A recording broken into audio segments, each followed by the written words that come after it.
Hey guys, welcome back to another video here.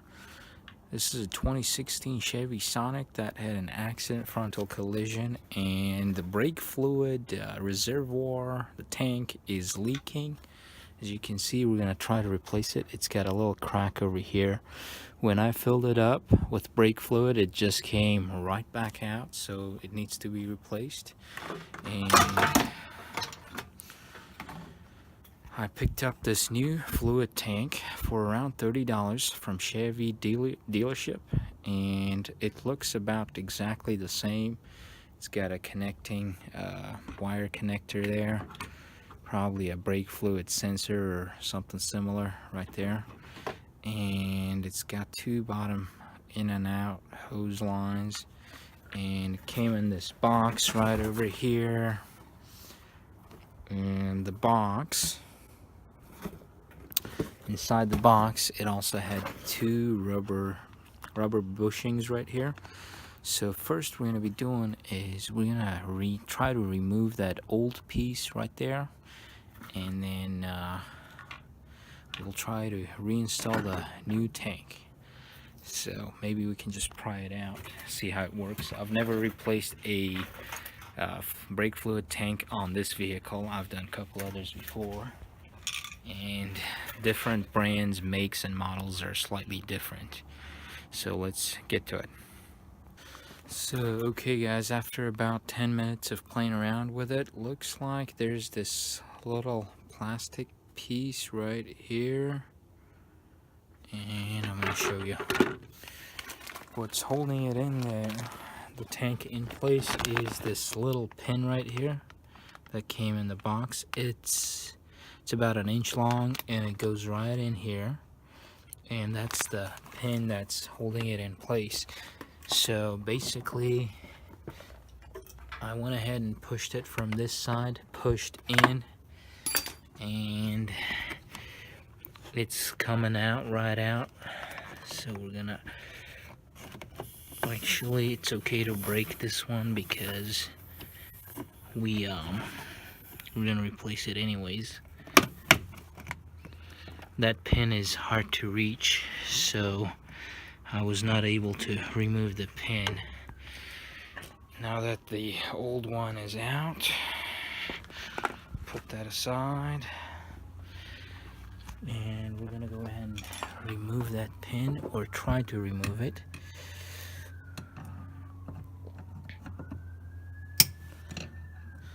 And part of the reason it was hard to remove before earlier was it's filled with brake fluid, and that's oily. Now that we got, as you can see, we have the 1-inch pin out.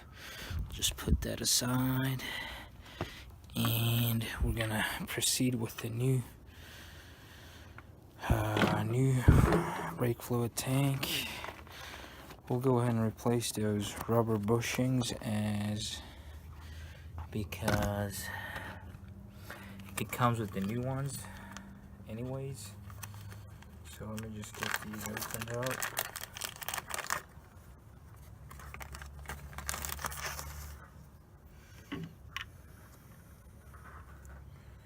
Okay, so place the two rubber bushings right there, just like before, the old one. And we're gonna go ahead and remove the old rubber bushings, rubber seals basically. These rubber bushings serve as seals, rubber seals. So we'll go ahead and try to snap that right back in place. Alright, it's in there. Looks good from left, looks good from right. The last piece of the equation is to put in that locking pin, and we'll take it out of the plastic bag. Let's hope I don't lose it one-handed. And we have to just squeeze that thing in there. You know, the reason it's a little bit tricky and hard to remove, it's not as easy as I thought it would be, is because it's just so hard to reach. If it was out in the open, it would be easy to 5-minute job to replace it. But because it's hard to reach, it's hard to replace. And that pin is not going in there. So I'm gonna go ahead and pause the video. I'm gonna go ahead and push that pin in there.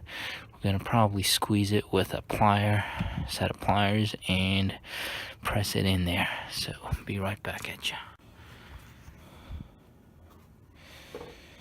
Okay guys, so once I installed the brake fluid tank, it was hard to put in that pin. Basically, I squeezed it one end a little bit slightly with a plier, and I inserted it and gave it a few tap with my plier from this side. Gave it a 15 to 20 tap gently, and slowly it started going in. And now we're gonna go ahead and fill it up with a .3 brake fluid. This one, the right fluid for this one is .3 brake fluid, and I believe it takes 0.6 to 0.7 quarts or so. And it's got the minimum and maximum levels. So right now it's in between minimum and max. And let's just go ahead and, I like to go slightly above mid-level, and some of it will still be sucked in.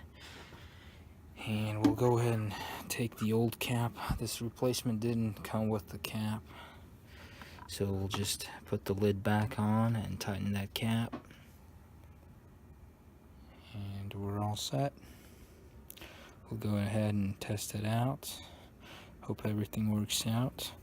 Oh, and always remember, once that's installed and filled, we still have that cable connector to plug back in, and it goes right in there. Alright, good luck with yours, and thanks for watching. Take care.